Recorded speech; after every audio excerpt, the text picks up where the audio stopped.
ใน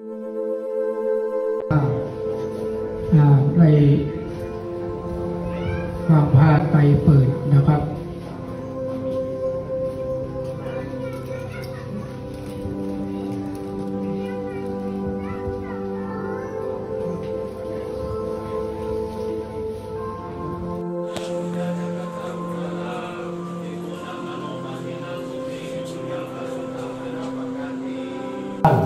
ได้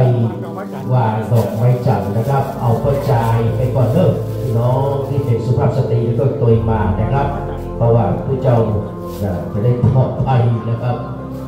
ผู้เจ้าได้วางก่อนเลย